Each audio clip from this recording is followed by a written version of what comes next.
Hey, there is an obsession that has been going on about names.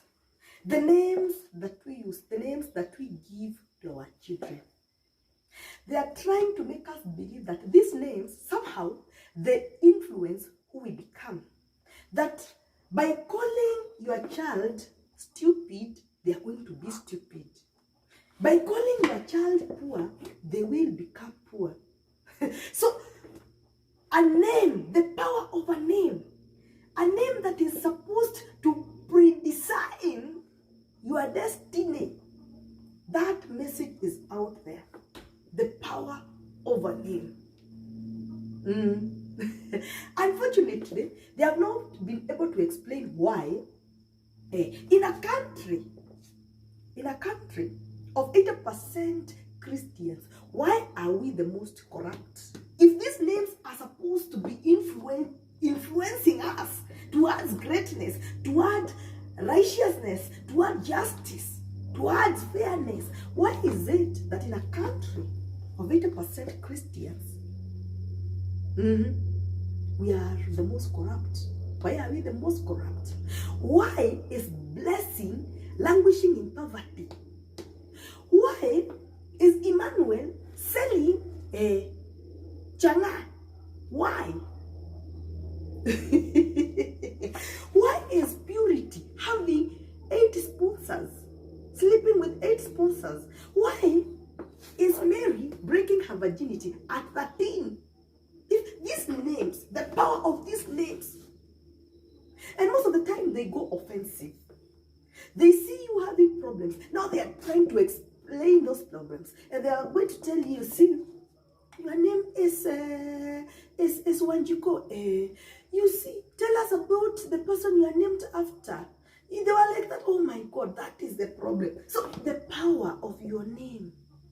And I enjoy watching the whites. You're going to find a white man being called black. And this person is going to make a life with that name. Make it a name worth being mentioned somewhere. That name. Because a name does not define you. We define ourselves. We work for our destinies. Not a name. Otherwise, if that name, a name was that important, many of us today will not be suffering the way we are suffering. And I know, and I keep telling you, most of the problems that we have, they origin from religion.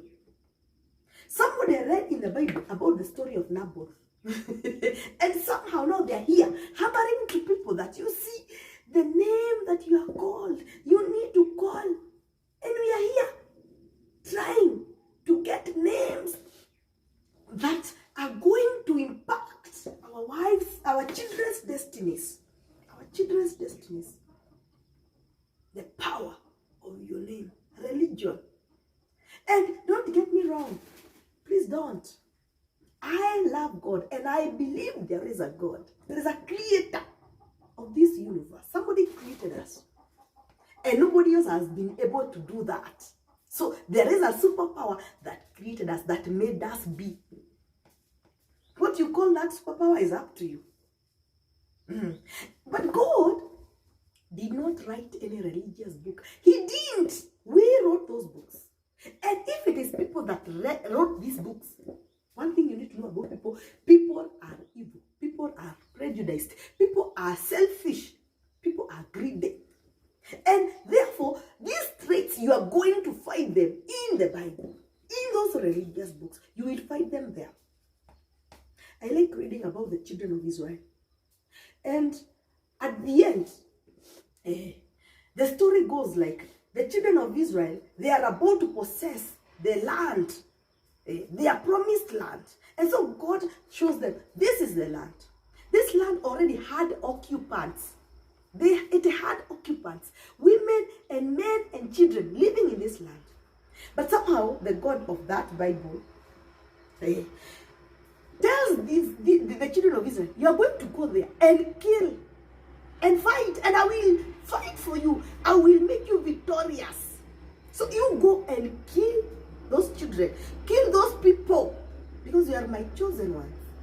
It is the land that I want to give you. And I ask myself, during that time, are you telling me there were no unoccupied lands anywhere?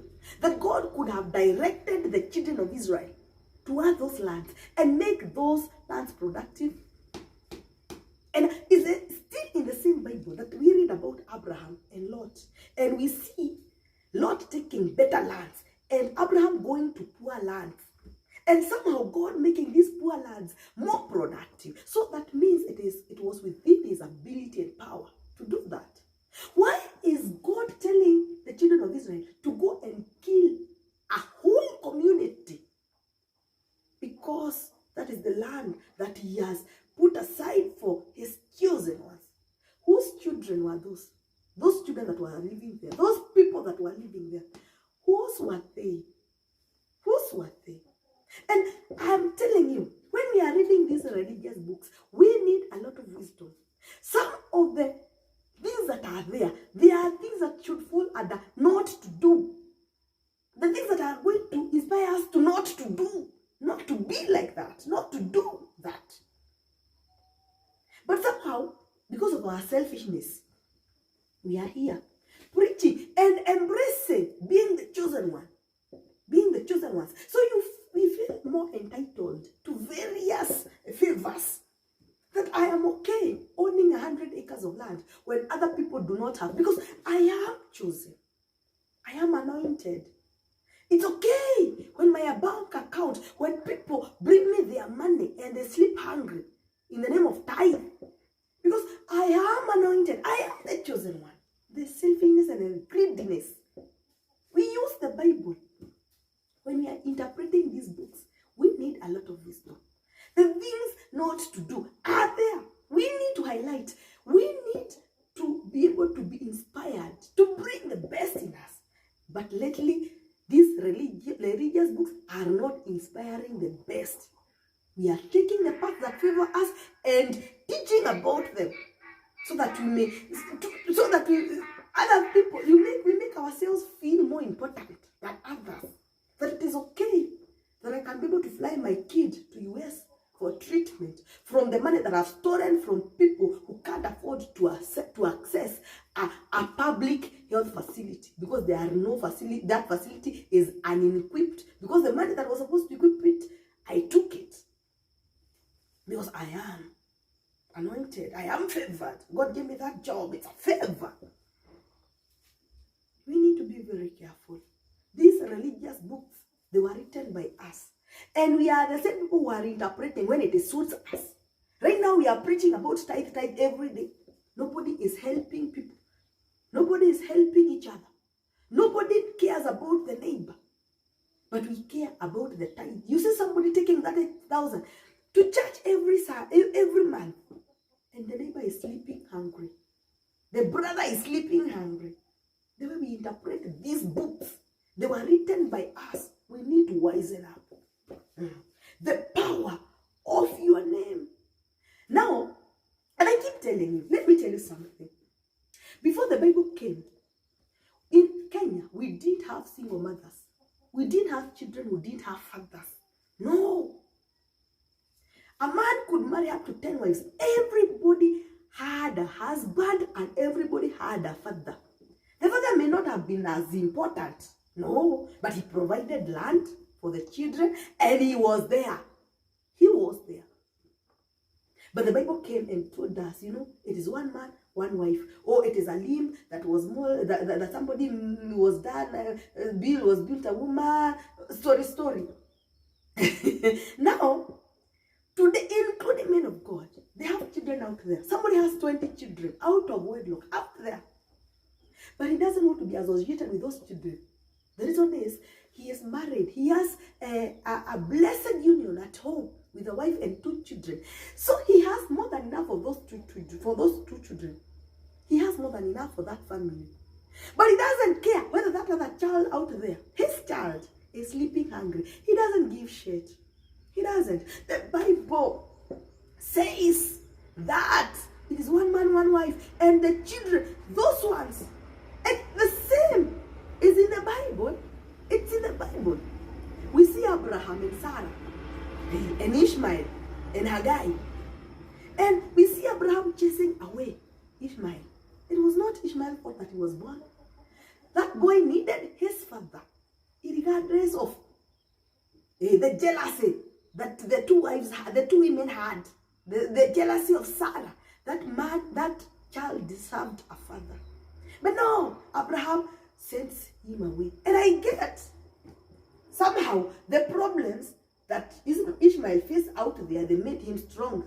He got a chance to start without the shadow of the dad. However, that boy needed the father. He needed the father. There are so many things in the Bible of not to do that are supposed to teach us of the things not to do. Not to do. And we need to choose and interpret the Bible in a way that it brings flavor to the society. Equalization. You don't care whether there are enough men. The ladies who do not have husbands, we shall pray for them. We shall continue to pray for them. But no, it has to be one man, one wife. That is the word of God. Which God? You heard God saying that. Where did you hear God saying that? It's a book that was written by somebody like me and you for various reasons. For various reasons. We need a lot of wisdom. A lot of wisdom interpreting. Now, some are even coming here and actually asking you, why are you calling yourself by your mother's name? You see, Wakikuyu hamuna mila, unajua, mtoto anafaa apewe jina ya baba. Na kama baba hayuko, atafutiwe jina ya aliko. You are okay when I call myself Naomi. Because Naomi is a name in the Bible. A story you read. You don't know if it is true, if it is exaggerated, if it is cooked, you don't know. It's a story there. But you are okay when I use that name. I have a story myself. The story of Nyambura, my mother. That is a story. I've watched my mom work hard. I've watched my mom be resilient. I've watched my mom do the best. I've watched my mom be brave, be strong. Those are traits that name inspires out of me. So when I call myself by my mother, it is my story. And it has a meaning. To me, Naomi may not have a meaning, but Nyambura has a meaning. It is my mother's name. So you are there trying to make Mwangi feel bad because he is Mwangi Wanjiru. Mwanjiru is his mom. He watched his mom sacrifice everything, raise him, protect him, provide for him. It is a name that inspires him. But you okay when he is called John, but you have a problem when he is called Wanjiru, because it's a maiden name. The power of a name. We need to wisen up. A name does not define you. It doesn't guarantee you anything. You can call me shoes. It is up to me to know how to make that name, to build that name, and make that shoe name mean something. You won't wear me because I'm called shoes. No. I do the best with what name that I've got. My destiny is up to me. I work for it. I sacrifice for it. And I work hard for it. And make it meaningful. Make it purposeful. The power of my name. My name has no power. It is me who has power. And I put power in that name. And so that name can mean something. So that name, I can build that name to mean something. When we interpret these books, when we interpret them, we need a lot of wisdom. Tuache kupotosha watu. Tuko pamoja.